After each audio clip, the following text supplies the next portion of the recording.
Okay, so here, whether I use my standard views here to the southwest, okay, now I'll want to use the 3-point UCS.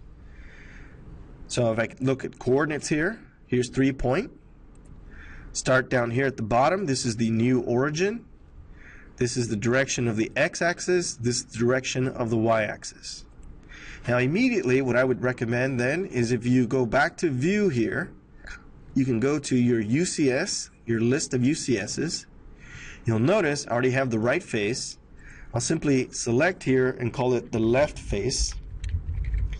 And what this enables us to do is if we notice that we missed something, then what we could actually do is we could easily rotate ourselves back to that view and then simply use this drop down to switch to the right face UCS. Okay, so let's continue back with our left view here. All right, and you can even make this view match. That way you can see what you're doing, right? But notice it's in wireframe, so you're going to have a lot of overlapping lines, but at least it gives you the right orientation. Okay, back into the right viewport here. I've already set up my UCS, so now I got to make sure I'm using it. There's the left UCS. And actually, if you turn on the grid too, it might be helpful. You could see the grid plane aligned with the correct face, but we don't need it right now. So we'll turn that off. And as we proceed here, let's take a look at our sample. So here, what we need to do is take a look at our left view here. What we have is a chamfer.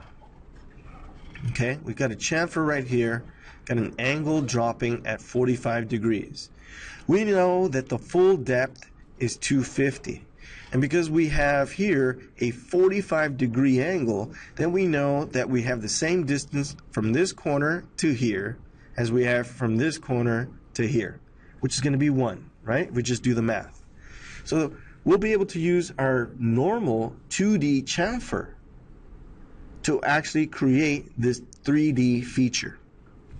The other thing that we have here is this circle centered on 1 and 1.13 from each of those edges, and then we have this little fillet here. So let's go ahead and proceed. All right, working in the isometric view, first let's create our hole. Okay, so again, I'm in wireframe. I can use construction lines. Let's use the horizontal, and we could use a vertical. Again, notice that with the 3D view, right, I know if I'm touching the inside or the outside of the corner there. It's very easy to tell. Here, I don't know if it's the front face or the back face. All right, so here, I'm going to use offset again, 1 inch from the bottom towards the top, and then 1.13 from right to the left. Okay, this is the intersection. Again, you might have to zoom in and out, use all the different object snap methods you know in order to snap to that intersection. Let's do C for circle.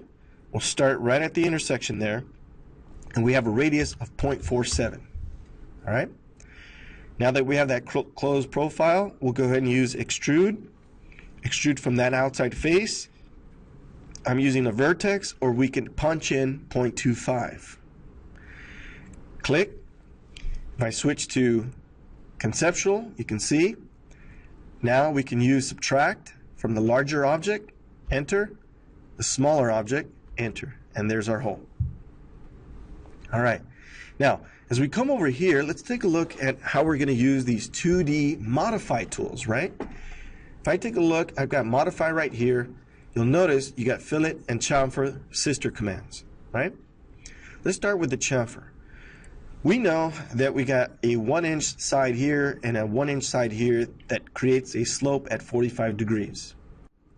All right, so let's turn ourselves around so we could see the faces where we're going to chamfer. And we'll go ahead and start chamfer there. We could take a look at our distance, D for distance, verify our distance, as you can see there, 1 inch either side. Hit enter again. And now we're prompted to select the first line. So we're going to select, this is the edge. Right, between those faces, you can see that this one face is highlighted. I click OK. Right, confirm the distances again. You can see the first distance is 1, second distance is 1, And now we have to reselect the edge again where we want to create the chamfer. So I select the same line and then hit enter. There we go. Lastly, if I take a look down here, once again I'm going to orbit a little bit so I can see the top or the side and the bottom edges there. And using again our 2D fillet command, what I want to do here is take a look at R or the radius, enter, and punch it in. It should be 0.25. Enter. And now we can select the edge, that line right there that represents where I want to create the arc tangent, and then hit enter. And then one more time, hit the same edge, and then enter to create the fillet radius. Alright, so that pretty much, let's put ourselves back into an isometric view.